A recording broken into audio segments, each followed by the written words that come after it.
આ પ્રજા અત્યારે બિલકુલ એક સારા વિકલ્પના અભાવે અત્યારની સરકારને સહન કરે છે. હર્ષ સંઘવી જે બોલે છે કોઈ ગણકારે છે ક્યાં ભલામાં? તમે ભૂપેન્દ્રસિંહ ઝાલાનો વરઘોડો કાઢો લ્યો, ચાલો કાઢો લ્યો ભાઈડા હોય તો વરઘોડો.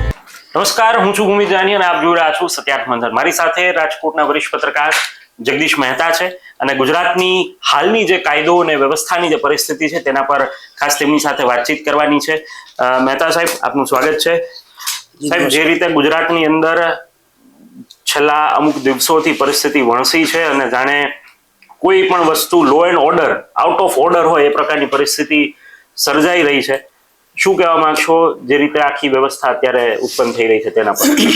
જુઓ, આપણે જેમ શિયાળો, ઉનાળો ને ચોમાસું ઋતુ આવે ને એવી રીતના અત્યારે અપરાધીઓની ઋતુ આવી છે.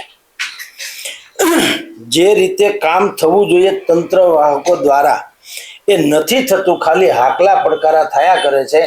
એને કારણે અપરાધીઓને હવે ગળા સુધીની ખાતરી થઈ ગઈ કે આપણું કોઈ કાંઈ બગાડી શકે તેમ નથી. અહીંયા સૌરાષ્ટ્રમાં એક તો પહેલેથી એક પ્રકારની પ્રથા ચાલી આવે છે. અહીંયા પહેલા બે વાહન ન ભટકાય, પછી બે વાહક ભટકાય. વાહન ભટકાણાનો અસર ઓછી થાય, વાહક ભટકાયની ઈજા વધુ થાય. કારણ કે ઓળખશ મને વગેરે વગેરે, ઈગો ટૂંકમાં જેને કહેવાય. એક તો એવી પ્રથા તો પહેલેથી છે.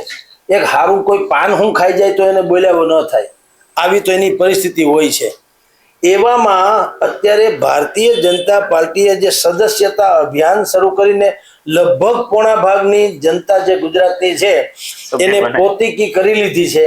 એટલે દરેકને એવો વાહ છે જેના ખિસ્સામાં ભારતીય જનતા પાર્ટીના સદસ્ય હોવાનું કાર્ડ છે એને એમ થઈ ગયું કે આ ગ્રીન કાર્ડ છે, હવે મને કોઈ રોકવો જોઈએ જ નહીં, રોકી શકે પણ નહીં.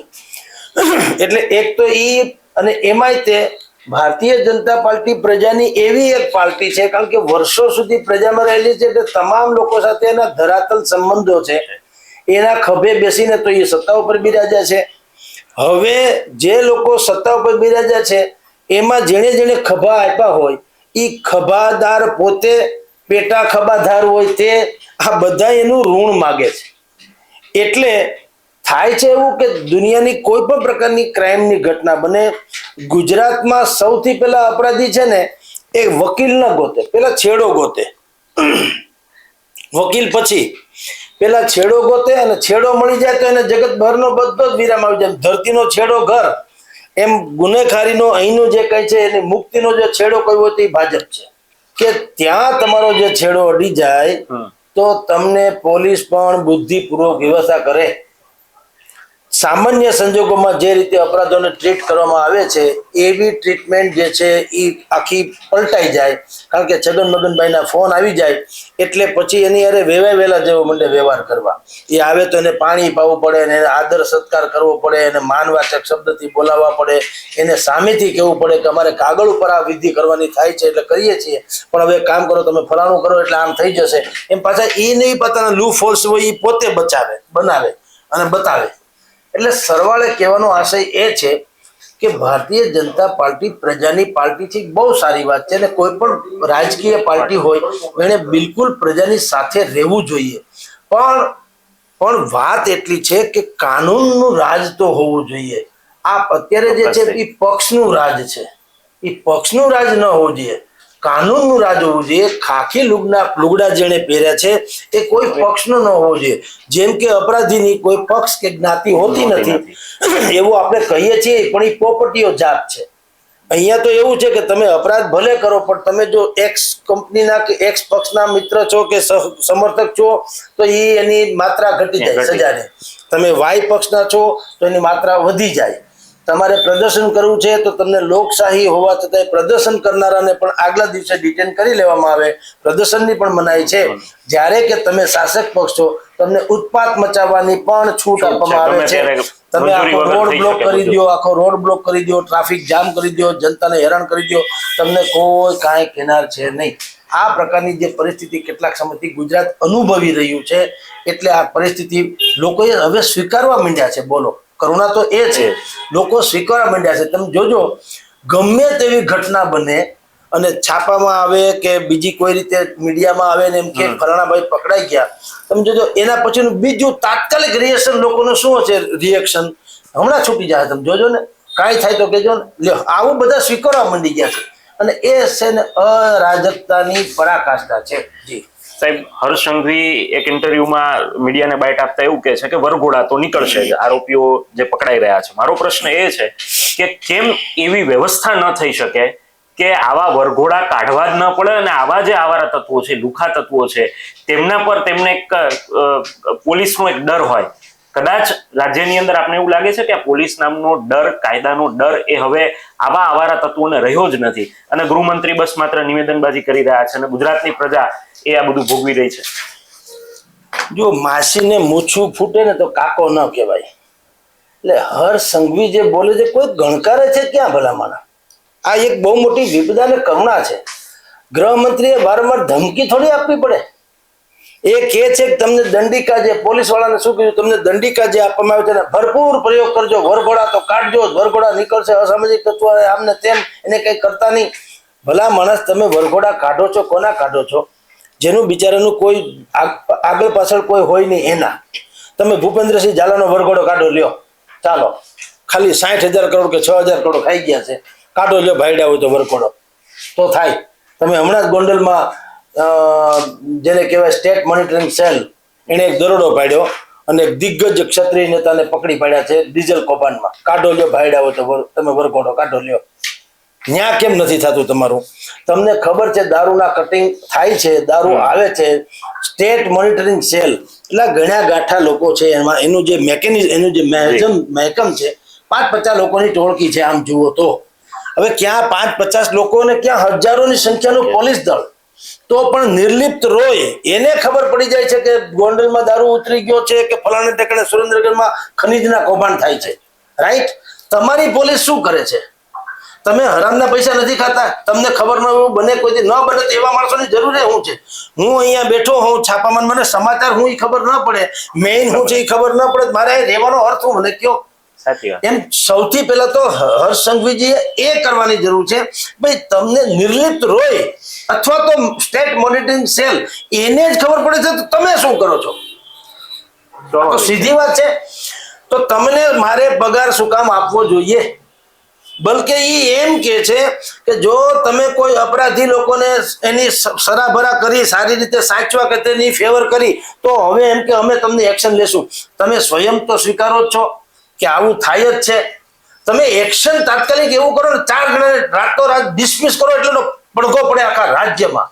શું કામ કાઢ્યા તોય ખબર પડે કે ભાઈ એને ફલાણા અપરાધીની ફેવર કરી હતી એટલે ઓન ધ સ્પોટ રાતોરાત કાઢી. હવે તમે અત્યારે સરકાર પાસે એક તો પેલા પહેલી વાત તો એ કે જીગર નથી, પેલી બીજી દાનત નથી, ત્રીજી કોઈ એને ભોજ્યોભાઈ માનતું નથી, ચોથું એની પોતાની સલામતી નથી.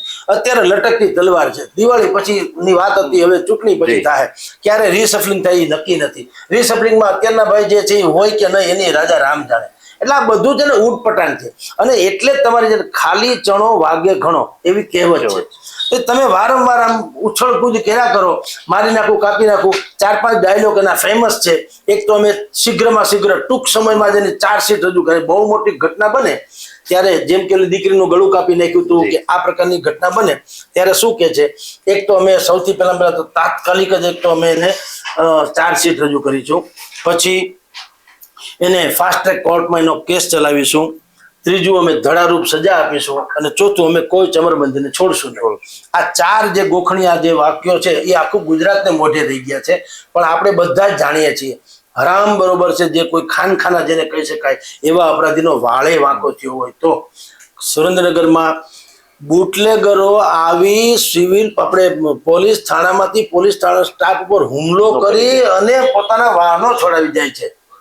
કચ્છમાં પણ હમણાં જ હુમલો થયો પોલીસ થાણામાં, પોલીસ વાળાને માર્યા અને એમાંથી ત્યાંથી લોકો અપરાધીઓ એને લઈ ગયા. તમે કલ્પના કરો કે આવું તો દુનિયા, અને નકલીપણું એટલું ચાલી રહ્યું છે. પોલીસ નકલી છે, સીએમઓ નકલી, પીએમઓ નકલી, જજ નકલી, કલેક્ટર નકલી, ડીસીપી નકલી. શું અસલી છે એ ખબર નથી પડતી. આપણે તો ચક્રાવે એવા ચડી જાય, કમસે કમ હવે એવી તપાસ થવી છે કે સરકાર તો કમસે કમ અસલી છે કે એ બધા નકલી છે. આવી હદે અત્યારે પરાકાષ્ઠા પડી ગઈ છે. અને એમાં દોષ બીજો કાંઈ નથી સાહેબ. દોષ એટલો છે કે દરેકને રાહ રાખીને વાત કરવી છે. રાહ રાખીને એટલે શું? હમણાં જ 2 દી પહેલા તમને કહું, એક ભાઈએ જે ઓલા ભુવા ભરાડીમાં પકડાઈ ગયો, એને કીધું કે મેં 12 જણાની હત્યા કરી. હાલાકી એ મરી ગયો, એ જુદી વાત છે. કે મર્યું રહસ્ય છે, પણ જાન છૂટી તો મર્યો તો એમાં કઈ વાંધો નથી. પણ 12 એને હત્યા કરીને 12 વર્ષથી આ કામ કરતો હતો. સૌથી કી પોઈન્ટ તો એ છે, 12 વર્ષથી આ પ્રકારનું કામ કરતો, તમને ગંધ સુદ્ધા ન આવી સુરેન્દ્રનગર જિલ્લાની પોલીસને, તો એને ડૂબી મરવું જોઈએ. અને પોલીસની સામે એક્શન. હવે અત્યારે એક્શન નામે એક જ છે, સસ્પેન્ડ. આ એટલો બધો ભ્રમિત કરનારો શબ્દ છે સસ્પેન્ડ. લોકોને એમ થાય બહુ મોટી કાર્યવાહી. સસ્પેન્ડ શબ્દ કારણ કે એના પડઘા બહુ જુદા પડે. સસ્પેન્ડ સસ્પેન્ડ સસ્પેન્ડ એવું લાગે. સસ્પેન્ડ એટલે લોકોને એમાં સામાન્ય પ્રજા એમ લાગે સસ્પેન્ડ એટલે ગયો કામથી, જ્યારે કે એને ખબર નથી કે આ તો બિલકુલ તમે કારેલાને આખું કારેલા ભલે કડવું દેખાય પણ તમે ચોકલેટમાં બોળીને ખાવ તો વાંધો ન આવે, એવું સસ્પેન્શન છે. એ હરામનો પગાર ઘરે હૂતો ખાય, 2 હાથ ફેરવીને, અને 6 મહિના પછી 101% પાછો આવે પાછું. એમ આજ સુધીમાં ક્યારેય એવું બન્યું નથી કે ફરજમાં બેદરકારી બદલ સસ્પેન્ડ થયેલો પોલીસ વાળો પછી ક્યારેય પોલીસ વાળો કે કોઈ પણ કર્મચારી પાછો જિંદગીમાં નોકરીએ ન ચડ્યો એવો કોઈ દાખલો નથી. તો એ તો સારું, એને પોરો મળ્યો અને સસ્પેન્ડ થઈ જાય એટલે હું એનું કઈ આ થોડી ફ્લોપી છે કે કાઢલી એટલી પોલીસ પણ ભૂલી જાય. એના કોન્ટેક્ટ તો હોવાના ને. હરામનું પેટે ઘરેથી ફોન કરે કે હવે હું આમ તો સસ્પેન્ડ તો થઈ ગયો છું, એટલે મારા નામે જે કંઈ કાળું થોડું કર્યું તો ઓર વધારે મજા આવે. ખાખી હોય તો હજી કોઈ ફોનમાં પર કે કોઈ વિડીયો શૂટિંગ કરી લે. હવે સિવિલ ડ્રેસમાં તો કોને શું કરી લે? એટલે આ એક પ્રકારની બિલકુલ પ્રજાની ઉપર ભ્રામક પ્રકારની ચર્ચા છે, વાતો કરી રહી છે. કાયદોની વ્યવસ્થા બિલકુલ કઈ છે નહીં. દરેક માણસ એટલે ગૃહમંત્રીથી માંડીને કોન્સ્ટેબલ સુધીના બધાને ખબર છે કે લૂ ફોલ શું છે. ગૃહ મંત્રાલયથી પોલીસ કોન્સ્ટેબલ સુધી દરેકને ખબર જ છે કે ક્યાં પ્રોબ્લેમ. બધાને કોઈ અજાણું નથી. માત્ર આપણે તો ટીવીમાં 8:30 વાગે જ આપણને 8:30 થી 9 અડધી કલાક જ ઊંધા ચશ્મા ફેરાવે છે. આ 12 માસ 24 કલાક તારક મહેતાની જેમ આપણને ઊંધા ચશ્મા પ્રજાને ફેરાવે છે. સાહેબ, પત્રકારત્વ ક્ષેત્રે આટલા વર્ષોથી આપ જોડાયેલા છો, આપને કઈ સરકાર અથવા તો આપને કોઈ એવા અનુભવ કે જે આપ શેર કરી શકો કે એ સરકાર હતી ત્યારે કાયદોની વ્યવસ્થા એકદમ મજબૂત હતી અને સામાન્ય માનવી કોઈ પણ ડર વગર એ બહાર જીવી શકતો, ફરી શકતો અને કહેવાય ને નિડરતા સાથે પોતાની વાત રજૂ કરી શકતો, જે આજની પરિસ્થિતિમાં નથી. જો જે આદર્શ પરિકલ્પના છે એવી તો ક્યારેય હજુ સુધી સ્થાપિત થઈ નથી, પણ મહદઅંશે કહી શકાય આનાથી પ્રમાણમાં ઘણી સારી. એ જે સીડી પટેલ હતા, કોંગ્રેસમાં હતા. સીડી પટેલ જ્યારે ગૃહ મંત્રાલય સંભાળતા હતા ત્યારે પ્રમાણમાં સ્થિતિ સારી હતી. બીજું શંકરસિંહ વાઘેલાની સરકાર વખતે પણ સારું હતું, જેને ટનાટન સરકાર કે ભલે એને બગાવત કરી છોડો, એ તો રાજકારણનો વિષય છે. જો પ્રજાને એ મતલબ નથી, તમે શંકર ભગવાનને 10 રૂપિયા ધોરણ પછી પૂજારી ભલે ગાંજો પી જાય, તમે શંકરને આપ્યા, ધેટ્સ ઓલ. ત્યાં સુધી જ આપણી વાત છે. એવી રીતે એ બગાવત કરીને સરકાર બનાવી છે કે જે કરી રીતે લોકોને એ જે શાસન છે ભલે એક જ વર્ષ રહ્યું યાદ રહ્યું, પર યાદ રહે એટલે વ્યવહાર પ્રેક્ટિકલ જેને પોલિટિશિયન્સ કહી શકાય એમાં બેસ્ટમાં બેસ્ટ હતો શંકરસિંહ વાઘેલા. જેટલા પણ લટકે અટકે મટકે વાળા જે કાર્યક્રમો હતા કે કોઈ દિવસ થતા નતા, જિલ્લા તાલુકાની નવી રચનાની કેટલા સમયથી વાત ચાલતી હતી, Shankarsinh Vaghela on the spot બધું કરી નાખ્યું, ધડક હતા. અને આપણે તમે હું બધા સાક્ષી છીએ. અમદાવાદનું કર્ણાવતી નથી થતું હજી, બોલો. એક વાત છે, અમદાવાદનું કર્ણાવતી નામ નથી થતું. બધા પછી બાના કાઢે, હેરિટેજ દરજ્જો વયો જશે ને યુનેસ્કો વાળામાંથી એને ગ્રાન્ટ નહીં મળે. અરે ભાઈ ગોળી ન મળે તો તમારી પોતાની સરકાર છે, 3 દશકાથી છે. અમદાવાદનું કર્ણાવતી કરો તો સાંસ્કૃતિક વિરાસત ઓર વધી જાય એમ છે. અને એ રીતે તમે જો એને પાછી પુનઃસ્થાપિત કરો, જમાનામાં જે જાહો જલાલી હતી, તો ટુરિઝમ વધે તો કોઈને યુનેસ્કોની આપણે શું કામ પડી હોય? પણ તમારામાં કાંઈ નિર્ણય લેવાની શક્તિનો અભાવ. અત્યારની જે સરકાર છે ને એ ભલે એ પૂર્ણ કદની સરકાર હોય તો કાર્યવાહ જેવી જ છે.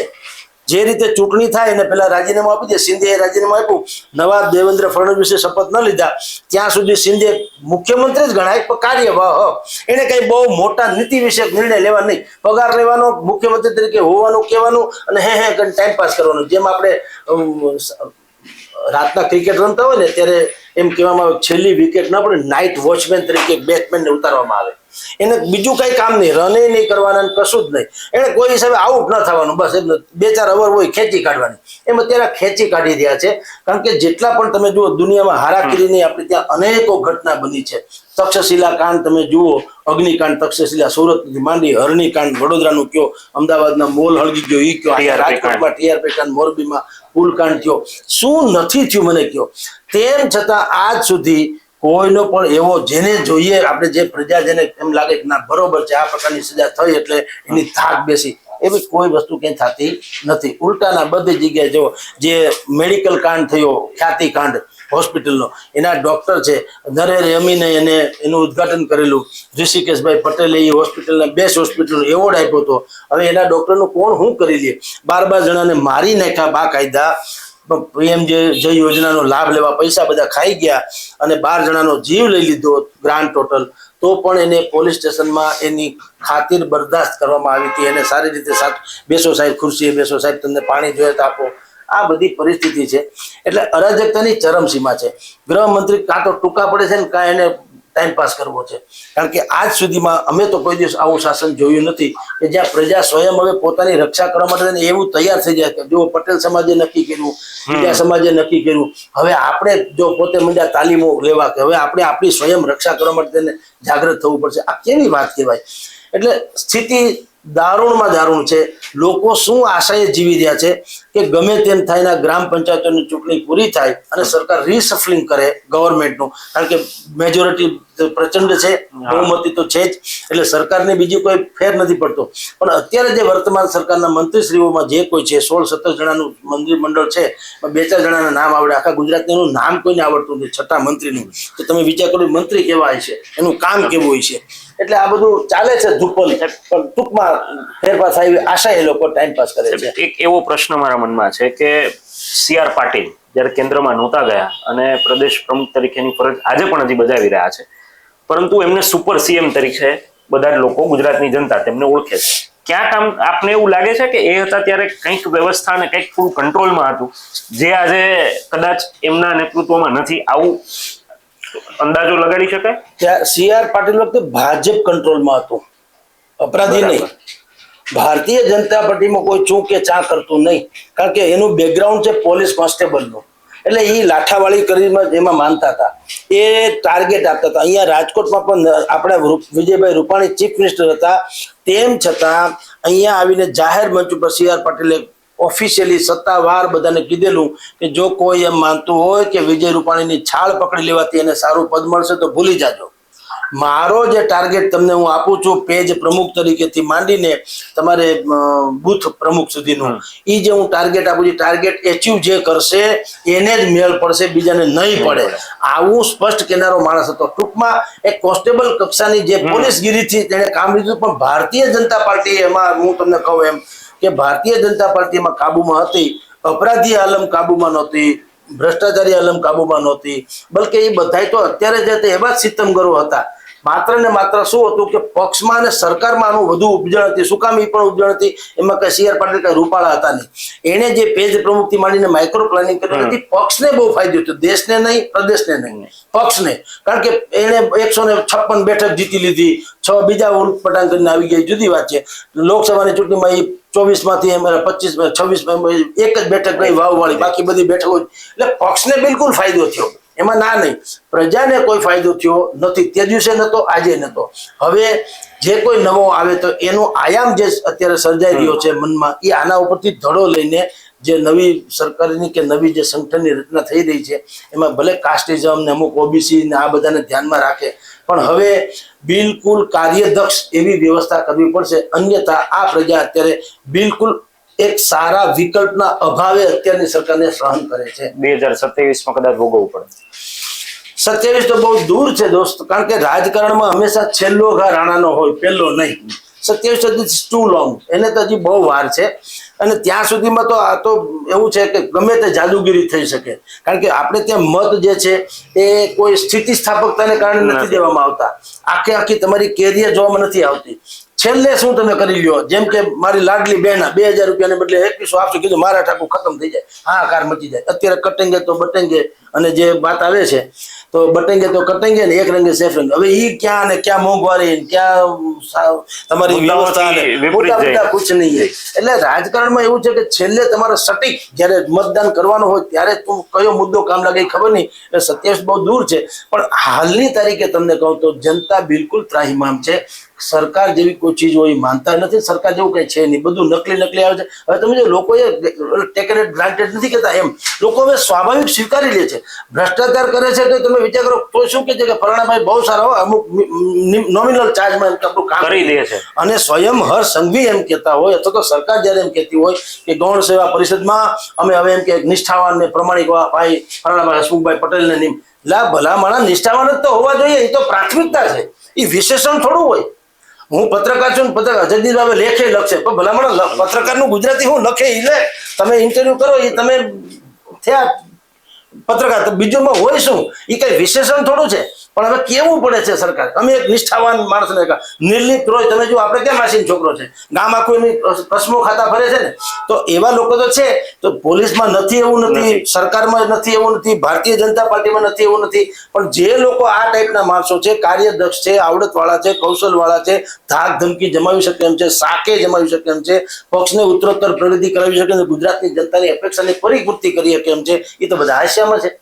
અને જે ભાદરવાના ભીંડા છે અત્યારે ચારે ફરી રહ્યા છે, એટલે તો બધી અરાજકતા છે. જી ચોક્કસથી આપ અમારી સાથે જોડાયા તે બદલ આપનો ખૂબ ખૂબ આભાર. ફરીથી આ જ પ્રકારના મુદ્દાઓ પર આપણે વાત કરતા રહીશું. અત્યારે બસ આટલું, મને આપશો રજા. નમસ્કાર. સત્યાત મંથનની યુટ્યુબ ચેનલ સબસ્ક્રાઇબ કરવાનું અને બેલ આઇકોન પ્રેસ કરવાનું, સાથે જ સત્યાત મંથનનું ફેસબુક પેજ લાઇક અને ફોલો કરવાનું અને ઇન્સ્ટાગ્રામ પેજ સાથે જોડાવાનું પણ આપ ચૂકશો નહીં. અત્યારે બસ આટલું જ, મને આપશો રજા. આપ જોડાયેલા રહો સત્યાત મંથન સાથે. નમસ્કાર.